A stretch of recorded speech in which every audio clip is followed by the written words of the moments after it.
Their membership reaches into the tens of thousands and stretches from coast to coast. They're everywhere. So like roaches. So that's where their power comes from, numbers. You can't turn your back on them. They will violently attack, shoot, kill anybody. The 18th Street Gang rewrote the rules of gangsta culture and forged a massive criminal enterprise. It's kind of like a large corporation where it's branching out to different parts of the country, and it allowed the gang to spread its wings. They were taking over turfs, taking over drug areas, taking over criminal activities, and if you didn't cooperate with them, you got hurt, and you got hurt bad. In these streets, the victors don't just beat the competition, they destroy them. You have to do whatever it takes. Rob, steal, cheat, kill. Whatever you have to do. And while anyone can join 18th Street, no one can leave. There's only one way to get out, and that's getting killed.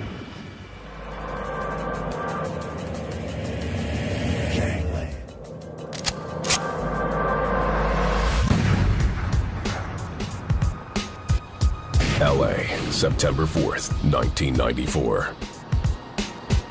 West of downtown, in the Westlake neighborhood, two assassins wait in ambush for their target. Armed with AK-47s, they sink into the shadows under the cloak of nightfall. This is one of those classic Los Angeles alleyways where one car can barely get through, two can never pass. One of the gunmen, Juan Termite Romero, was a fast-rising foot soldier in a subset of the 18th Street Gang called the Columbia Lowell Psychos. The gang specialized in extortion, shaking down everyone from dealers to legitimate businessmen in return for protection. A cut of the money went to Termite's boss, Frank Puppet Martinez. Puppet also belonged to the Mexican Mafia, or La M, the most powerful prison gang in California. The target, a rival of Puppet's, was making a grab for profits and sending his own tax collector into Puppet's turf. So his most promising soldier, Termite, was to handle the problem. Termite was what they call doing work. And that meant whatever needed to be done in the neighborhood, they would go to a guy like Termite and say, we need you to do this.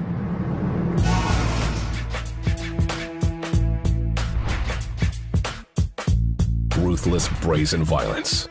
That is how the 18th Street Gang established their foothold in Los Angeles.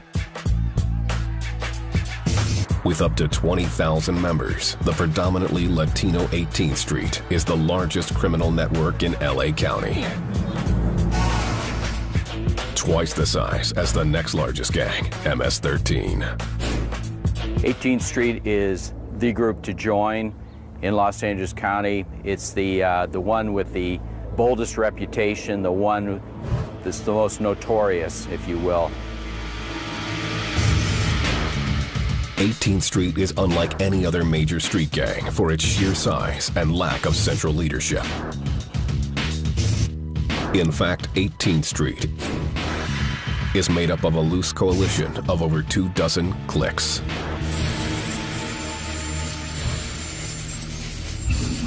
I would consider it more like a federation as opposed to a hierarchy, structure. These crews go by names like the Hoover Locos, Shadow Park Locos, and the Columbia Lowell Psychos. The 18th Street gang members identified themselves by the neighborhoods they were in. So they took the street name they were from or the city they were from, and they were that clique. Each group operates independently of the other, and each is led by a shot caller.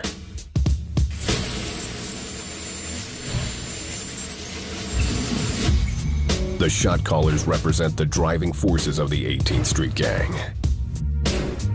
Yet they typically don't communicate with each other. It's sort of like a squad leader in the military. Even though everybody's part of the Army, there's 50 million different squads, and the squads don't know what they're doing sometimes, but they all have their own little program they run. Shot callers like this man, who we'll call Jesse, ran a set on the outskirts of LA's South Side, earning his place at the top with a willingness to do whatever it takes. It took me like a year and a half from when I got in, of all the crimes, all the bad things I did. The reputation grows as you say yes to everything. Will you steal a car? Yes. Will I sell drugs? Yes. Will I shoot someone? Yes. The more crimes I committed, the more I started to get the respect of my fellow gang members. Becoming a shot caller often means committing a murder. The choice of target has to benefit the gang. You have to more or less go out, look for somebody that is worthwhile killing. Like a rival gang, somebody that is a shot caller in their rival gang. If you take out a shot caller that is a drug dealer, then you have crippled them financially. And the method of killing is just as important. Everyone chooses their own weapons, their own way of taking somebody out. I chose stabbing people. Anybody can shoot a gun. It takes a real person to go up to somebody and stab them. Taken together, the sets that make up 18th Street generate several $1 million a year. From false ID sales, car theft, extortion, firearm smuggling, and narcotics. Each group tends to specialize in one area of criminal activity over another. There have been cliques that have been heavily involved in the dope industry. There's some cliques of 18th Street that solely collect taxes on people who operate in their area. They've cut the criminal pie up, and they rely on each other. This divide and conquer mentality has allowed the gang to grow and spread. One high school dropout who goes by the name Javier says he joined at 15.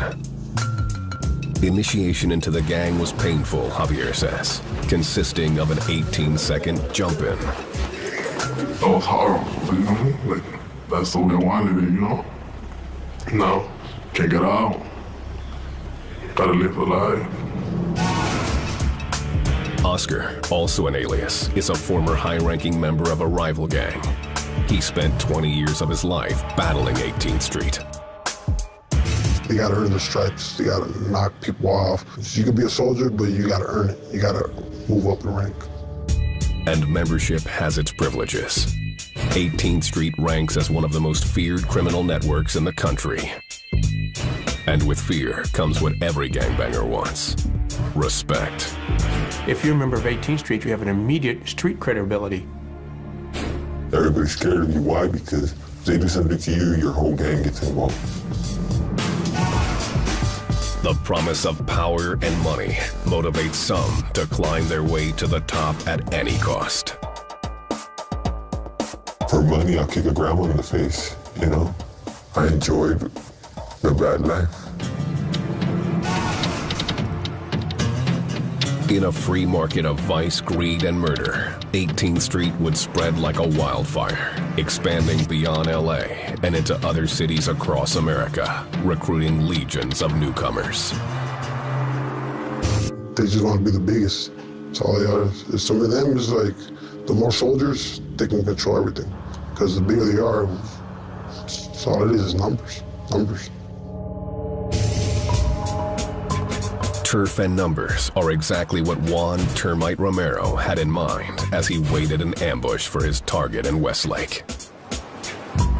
Around midnight, a car pulled into this alleyway. It belonged to Termite's target, Carlos Truco Lopez.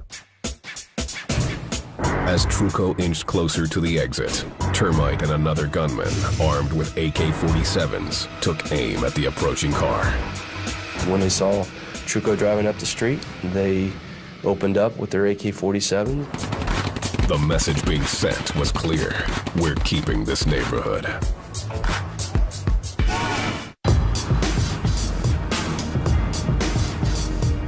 Here in LA, the gang capital of America, the biggest gang of them all, the notorious 18th Street, draws its power in numbers. They're like superpower. They're big right here. They're probably like, you know, like, so as in soldiers, they're like the deepest. In the heart of the Westlake neighborhood on the city's west side, nothing is more emblematic of the gang's influence than this 18th Street mural. This mural is the gang's identity. It's just as real to them as a tattoo. This mural has never been painted over. It's never been graffitied over by another gang. And that's a sign of respect.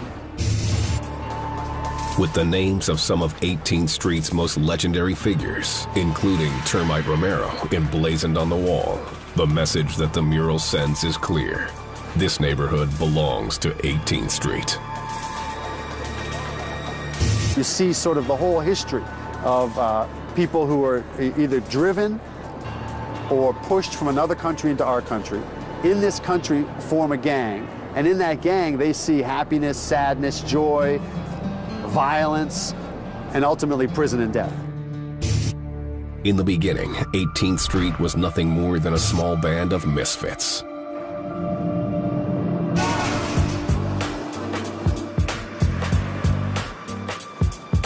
In the mid-1960s, immigrants from Central and South America, as well as blacks and Koreans, began moving into an area just west of downtown LA. The neighborhood, called Pico Union, was run by a powerful, exclusively Mexican gang called the Clantone 14, or C-14. Turned away from C-14 because of their race, the non-Mexican kids formed their own gang, 18th Street, named after a street in the heart of Pico Union. These kids hung around at a prostitute's house, Sadie's. 18th Street was by her house. It was sort of in the middle of the neighborhood where all these throwaway kids lived. It was the beginning of a gang revolution. The 18th Streeters were by default a diverse group, embracing anyone who wanted to be in a gang. That, some say, has been the reason for their success. You organize around this multicultural, multi-ethnicity, and that multi-ethnicity then gave it the impetus to be a very large gang. And that made it a force to be contended with. Compared to most other gangs, they had the easiest standards for joining. It don't matter if they could talk English or not, it don't really matter. As long as it's a soldier they can use. In time, 18th Street grew large enough to challenge their rivals. They get involved in all types of fights. And they raise the level of violence so high that 18th Street develops its reputation of being the most violent gang in Los Angeles. Throughout the 1970s, 18th Street's membership rose steadily. Then, in the 1980s, there was an explosion of new recruits.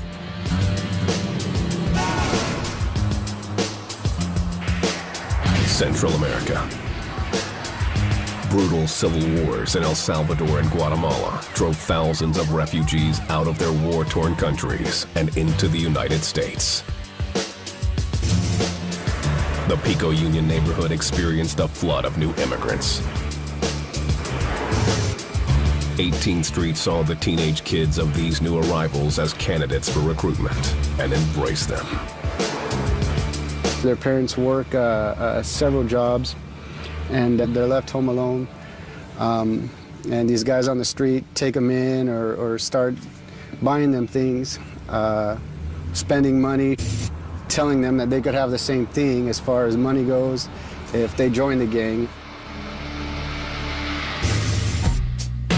18th Street gave these immigrant kids an identity in their new country, but the gang wanted much more in return. They know those guys don't got nowhere to go, so what are they gonna do? They just brainwash these guys real fast. Hey, I'll get you some money, I'll get you a place to stay. And he will be like, oh, hell yeah, what do you want me to do? Well, just, come and get into my gang. All right. 18th Street probably grew up the quickest and expanded most rapidly of all the gangs. 18th Street's open recruiting policy even extends to children, some as young as 11 years old. They got the nickname the Children's Army because they tried to solicit kids to join their gang in elementary school.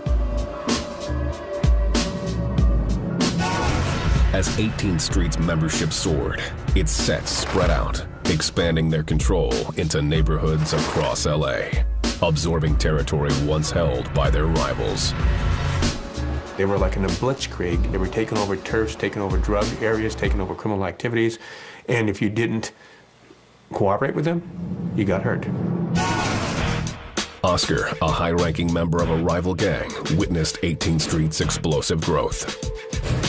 He says that the cliques or sets used fear and intimidation to force new members to join.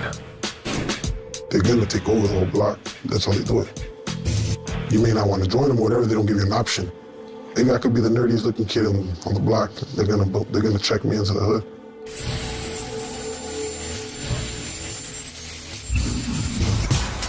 By 1990, 18th Street ranked as one of the largest and deadliest gangs in LA County. It's all about fear, it's all about intimidation. They're dangerous in large measure because of their numbers. If you're a resident of the community and you have a beef or a dispute with one member of the gang, you have a beef or a dispute with 100, 200, 500 members of the gang. But the independence of 18th Street's dozens of different sets did not sit well with California's most powerful prison gang, the Mexican Mafia, or La M. The Mafia, in its attempt to control Hispanic gangs in Southern California, many Hispanic gangs fall in line because they fear the Mafia. For those who defied their orders, the Mexican Mafia meted out violent punishment. Gang members, if they go to prison, they know they're going to be assaulted. They're going to be green lighted.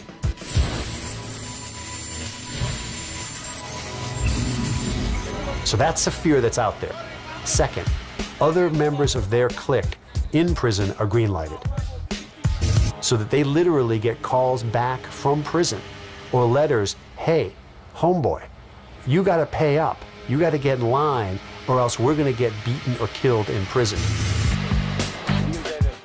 In 1992, the Mafia called for a summit with representatives of 18th Street. Investigator Richard Duran was tipped off to the event, which was secretly videotaped. That meeting was conducted by Mexican Mafia members to set down some guidelines for the neighborhoods. The Mafia ordered every 18th Street crew to pay them street taxes from now on. They also instructed them to purge their ranks of black members and to put a stop to drive-by shootings. There was an incident where we believed that a Mexican Mafia kid was killed during a drive-by shooting accidentally. That order came down from the Mafia, says, you know, if you're gonna kill somebody, you're gonna have to walk up on them. The 18th Street representatives at the summit made a practical choice. They agreed to the Mafia's conditions. But in practice, not all of the sets followed the new rules. Few threw out their black members, and according to one shot caller, gunmen found a way to skirt the ban on drive-by shootings. As long as you've put 1 foot on the street, you could open the door and put 1 foot on the street. That's not a drive-by. You can shoot everybody and drive off. But 18th Street did gain something out of the deal. More respect on the streets. I get to punk whoever I want for whatever I want because they know that I'm a phone call away from telling them, this guy, yeah, I don't like him. Let's do something to him. Boom. Next thing you know, something happens to the person. By the mid-1990s, 18th Street had become so massive that its members spread beyond the borders of Los Angeles County. It was more because family moved, they moved to a different location, and because they were gang members in LA, they're now gang members in the city that they've landed in. 18th Street extended its reach across the U.S. as gang members began relocating to the Midwest, the South, and the East Coast. The tentacles of 18th Street have spread to some such unlikely places as Omaha, Nebraska, Nashville, Tennessee, Baltimore, places you wouldn't usually associate Los Angeles County gang membership. And wherever 18th Street has taken root, violence has often followed.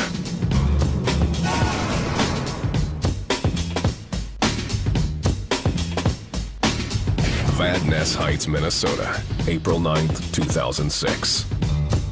As convenience store clerk Amar Al-Basad neared the end of a Sunday night shift, two 18th Street members wielding knives rushed in and leapt over the counter. They slashed at him as he desperately tried to shield himself from the onslaught. Al-Basad survived the attack and chased the two men out of the store with a baseball bat. Both gang members were later captured and convicted of attempted murder. While their robbery was a failure, the incident served to cement 18th Street's reputation in the region. That's one example how they could just go out there, do violent crime for no reason, just to show alliance and show pride in the gang and trying to elevate themselves or their status in the gang. The incident offered proof that the 18th Street gang was becoming a national problem. We were willing to shoot, stab, steal, whatever. No one was immune from the gang's reprisals, not even the police. To them, it's like the ultimate goal. They will take out anybody.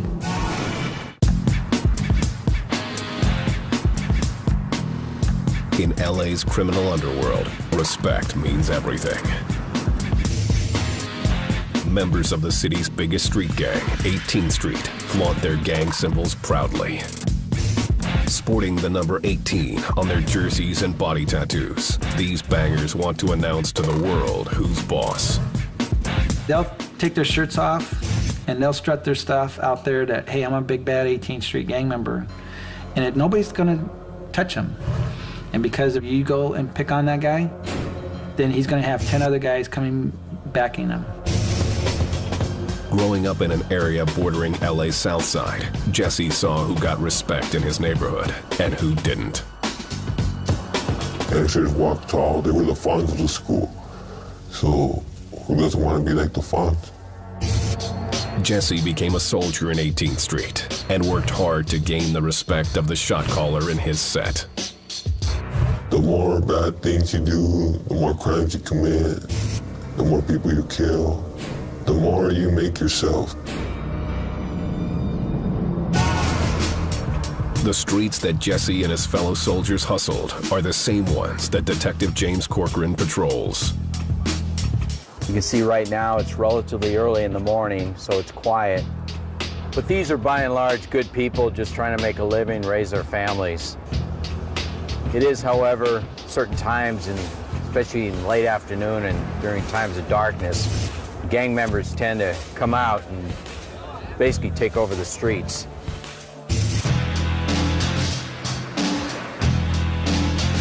"18th Street's mark or tag can be found everywhere. Different variations on the number 18 are the most common markings. You can see here, SS Southside, the Roman numerals 18 right here, and then ST Street. You can see it's already been crossed out, been disrespected by a rival gang, and that means trouble. We're here to the rear of 500 South Westlake, which is a stronghold for 18th Street. This area is controlled by 18th Street, the clique of CLCS, which is Columbia Little Cycles. As you can tell right here, the tagging, the B for the barrio, and then the arrow pointing down, claiming their neighborhood. Also the 1 and the 8 claiming the gang 18. Police are all too familiar with the ways in which 18th Street members compete for notoriety and respect.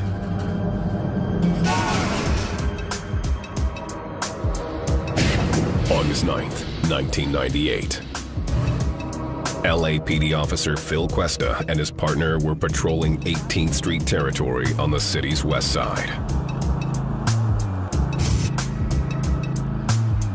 They were checking out a tip about a gang party. They parked about a half block away from the location and began their surveillance. With their attention on the house, they failed to notice a man approaching the back of their cruiser. 20-year-old Caterino Gonzalez, a member of 18th Street, aimed his 9mm Glock at the officers and fired. One round after another. Phil put the car in gear and he started to drive away, and he took one round in the back of the head and killed him. Cuesta's partner was uninjured. Gonzalez was later arrested and convicted of murder, but he never offered an explanation for the shooting. There's speculation on that, but we believe that Gonzalez had been stopped previously by Cuesta and his partner, and this was his way of getting back as a disrespect. Gonzalez became a hero to his fellow gang members.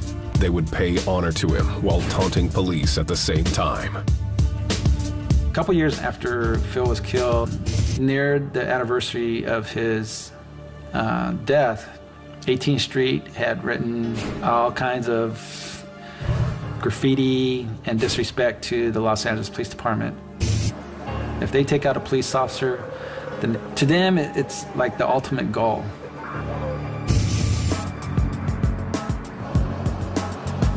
For 18th Street, your neighborhood is your turf, and you defend it to the death. For Jesse, his South Side set challenged other kids that wandered into their territory. We would approach somebody and ask them what neighborhood they belong to. You guys got any problems with our gang? And if they said whatever, we would take that as a disrespect and start beef at that moment. If we had a gun, we would use it. If we had a knife, we would use it. If we had battery, we would use it. It was just on and popping, cracking heads. For Jesse, using violence was just part of getting respect. He also had to be a good earner. We were good car thieves. Whatever, we had like 6 orders a night of cars. Some gangs are known for drug dealing. Our way of making money was stealing cars. And then we would waste it on guns, drugs, whatever else we wanted. Jesse never lost sight of what he wanted, to rise to the top of his set. By age 20, he became a shot caller. I had like 4 cars. That night it didn't work. Whatever I want, I would walk into the store and whatever my kids wanted, I would walk out with a shopping cart for the toys. I enjoyed the money, but who doesn't enjoy the money?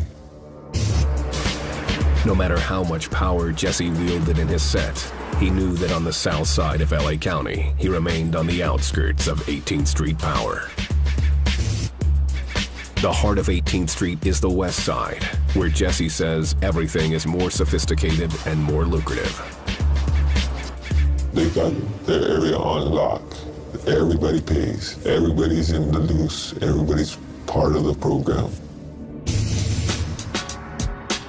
Here in the West Lake neighborhood on the west side, 18th Street's most vicious set, the Columbia Lil Psychos, rose to power during the 1990s.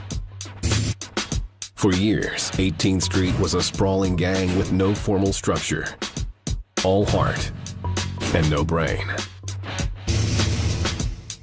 But then, 18th Street's Columbia Lil Psychos changed all that.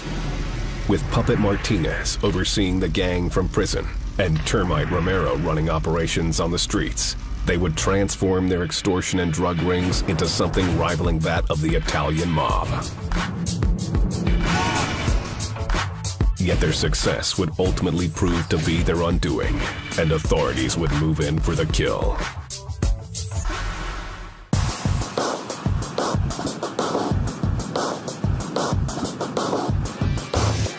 By the mid-1990s, 18th Street had grown to become a vast criminal network unmatched by its LA rivals. With over 24 sets united under the umbrella of 18th Street, this loose coalition controlled much of the drug turf across Los Angeles County. They're in everything. And anything you think of to make money, anything they got like illegally, they're in it. However, the gang lacked any central leadership. 2 gangster entrepreneurs knew this, and they set out to take 18th Street to the next level. Juan Termite Romero and Frank Puppet Martinez began working together on LA's West Side in 1992. Termite Romero was an up-and-coming soldier in the 18th Street crew called the Columbia Lil Psychos, or CLCS. Puppet Martinez was a high-ranking member of the Mexican Mafia prison gang, who also oversaw the operations of the Lil Psychos. But the Lil Psychos faced a threat when one of Puppet's Mexican Mafia rivals tried to cut into their profits. Puppet's rival had sent 18th Street member Carlos Truco Lopez into Lil Psycho's territory to collect street taxes. He was asked to go in and basically take over the collections. Long story short, there was a feud going on. Puppet basically said, in a nutshell, that's not going to happen. On the night of September 4th, 1994, Termite and another gunman waited for Truco in this narrow alleyway in the Westlake neighborhood. Around midnight, Truco's car pulled into the alleyway. Termite and the other gunman aimed their AK-47s at the approaching car. Neither Truco nor his girlfriend in the passenger seat had a chance. Truco was driving through the neighborhood on a warm summer night down a tight alleyway. The gang members knew that, and as he came out of this tiny alleyway, they filled his little truck full of bullets. They were going to stand their ground, they were going to hold their territory, and they weren't giving it up to anybody. For a job well done, Puppet Martinez gave Termite a promotion, appointing him the shot caller of the 18th Street Lil Psychos. Termite was literally chosen by Frank Martinez, the Mexican Mafia brother. That's how tightly run the CLCS was. Termite quickly set out to prove his worth. He saw a big money-making opportunity on 18th Street's turf in and around MacArthur Park.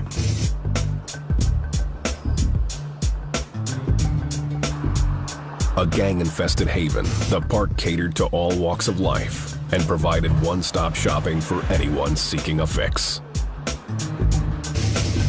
Termite was determined to squeeze every last penny out of the drug merchants in the MacArthur Park area, and he ordered the Lil Psychos to step up their extortion schemes.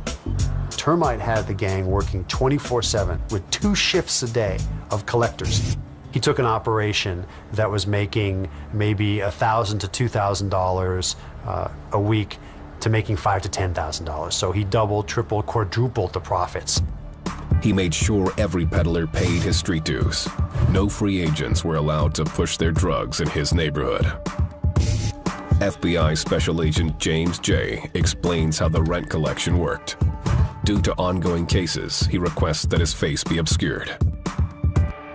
They would essentially rent streets to the drug dealer who was willing to pay the largest amount of rent in return for exclusive distribution rights within that area.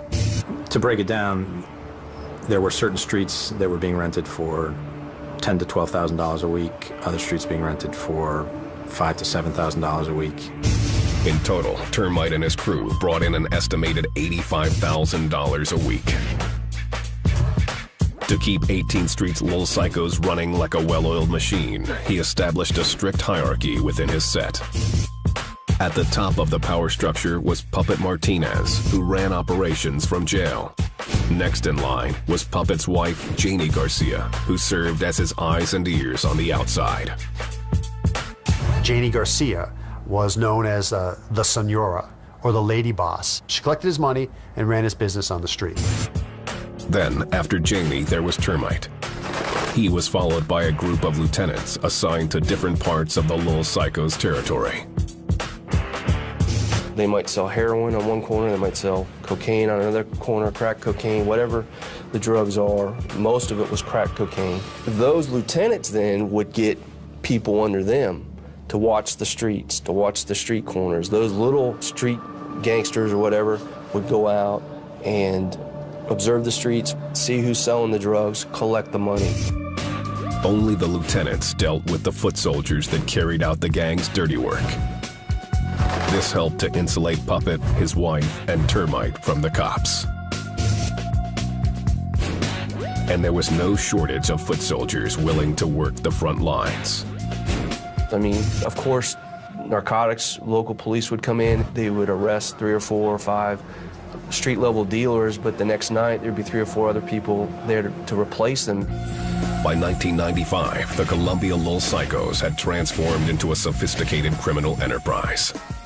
This was a bold new step for any 18th Street clique and represented a model for others to follow. They were one of the largest most well-organized and most violent cliques of the 18th Street Gang, and they were behind a lot of the violence in the Westlake district of Los Angeles. But their success brought them unwelcome scrutiny. Federal authorities began taking an interest in Termite and the profitable 18th Street clique. We would hear about Columbia and how much money Columbia was making and how they were making their money, and the fact that they had a hierarchy of leadership. Termite had proven himself too good at his job. Because of the innovations that he brought to the gang, the FBI slowly built an organized crime case against them. The feds conducted surveillance on the little psychos and tapped their phones. On March 4th, 1999, federal agents raided the homes of Janie Garcia, her sister, and her mother, based on information they'd gathered from the wiretaps. In those homes, they found 3 stashes of money, a stash of $450,000. They found another stash of $80,000 and a final stash of $9,000. The $9,000 was actually a payment that Termite had just dropped off at the house a couple of days before. The raid set the wheels in motion for Termite's downfall. They prompted suspicion within the ranks of 18th Street's Little Psychos that someone had cut a deal with the feds. Rumors circulated, and without any evidence to prove it, Janie Garcia concluded that Termite was the rat. She convinced her husband, Puppet Martinez, that his ambitious shot caller had betrayed them. Puppet sent a note from prison that simply stated, "Fumigate the rat." November 1st, 1999. At his office, Termite Romero awaited the weekly delivery from one of his rent collectors. Afterwards, he returned to his car. Suddenly, several members of 18th Street descended on him with their guns blazing. Termite saw them coming. They filled the car full of bullets. They filled Romero and his driver full of bullets. Though he was shot 5 times, Termite managed to survive. He awoke in the hospital with the knowledge that his own crew had tried to kill him. They turned on him without any evidence at all that he was doing anything wrong. In fact, he was, in my opinion, he was their most loyal soldier out on the street. And if they wouldn't have turned on him and tried to kill him, he probably wouldn't have cooperated with us.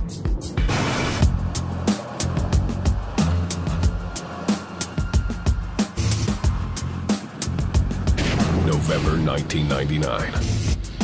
After a failed assassination attempt on Juan Termite Romero, the leader of the 18th Street Columbia Lul Psychos, the gang found itself in disarray. The Lul Psychos had come into their own as a sophisticated criminal enterprise, making money hand over fist. But when they fell under FBI scrutiny, gang members feared there was a rat in their ranks. Frank Puppet Martinez, the Mexican mafia boss who helped run the 18th Street set, had put a green light on the gang shot caller, Termite Romero.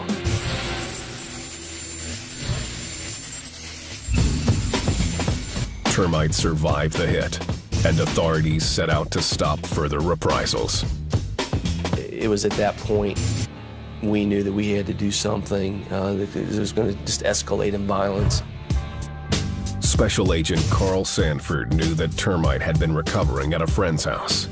Once he got a warrant for his arrest, he took him into custody on federal money laundering and drug trafficking charges. Sanford found Termite more than willing to cooperate with investigators. The 33-year-old gang leader wanted to exact revenge against his boss, Frank Puppet Martinez.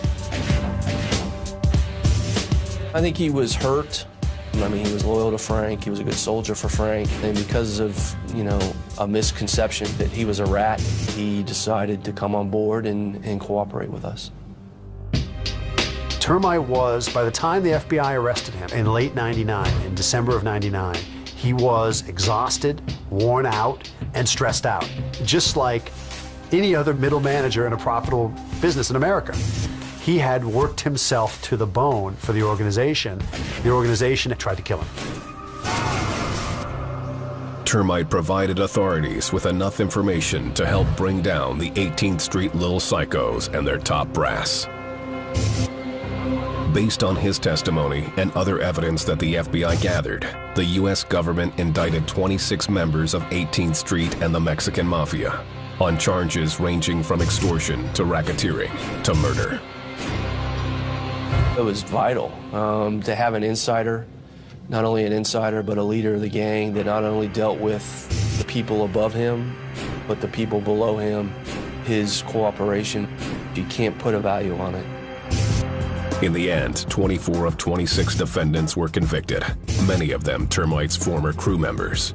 2 remain fugitives to this day. The judge in the case determined that Termite deserved a reduced sentence. And he has the chance, if he conducts himself well in prison, to get out in the future. The feds had successfully taken down one of 18th Street's sets. But they didn't pursue any other crews, largely because no one else had built an operation quite like the Little Psychos did. It's like, well, you get rid of one, but there was going to be another one, and they just never die out. They just keep coming. Today, 18th Street remains a deadly coalition of nearly 30 sets that show no sign of letting up. They've even embraced the 21st century with an official website. They use the internet in order to strive to get their message out there that they're one of the biggest and baddest gangs in Southern California. Recruitment has ebbed and flowed over the years, but most experts believe that gang life will never lose its appeal in troubled urban environments. Imagine your dad's gone, your dad's in prison, you live in a really low-rent apartment, there's cockroaches, sometimes you eat, sometimes you don't eat. I'm an 18th Street gang member, and I tell you, I'm gonna give you $300 a week. All you do is stand in the corner and let me know when the police come. How do you tell a kid like that, don't do that? How do you compete with that? Some 18th Street members have grown apart from the gang and struck out on their own. Southside shot caller Jesse decided that gang life was no longer worth it and is currently in hiding with his family. The first time I realized that gang banging was a bunch of bull was when I got a felony, my first felony. After that, I realized that the gangs ain't gonna give you nothing. If you go to jail, they're not gonna take care of you. Being a gang member, you don't get no insurance, you get no SSI, you get no 401k, you don't get nothing out of it. But Jesse's decision to break away didn't sit well with his fellow 18th Street gangbangers. They want me dead because of me choosing to be a normal, everyday citizen in life and not following the gang lifestyle. I just decided to grow up. That's a phase in your life where you leave behind. They can't see that, you know? Jesse is just as determined to fight for the life that he leads now as when he belonged to 18th Street. He expresses no doubt about what he must do to protect himself and his family. You have no remorse for people that try to kill you. You don't have no pity or think about, if I'm dead, my parents are gonna be sad. If I'm dead, my kids are gonna be sad. If I'm dead, who's gonna take care of them? Who's gonna do this? So people that put me in that situation, I have no remorse for them to kill them.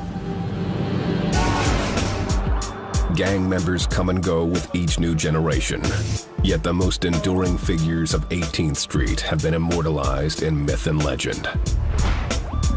Their names appear on this wall and are now part of the community's identity.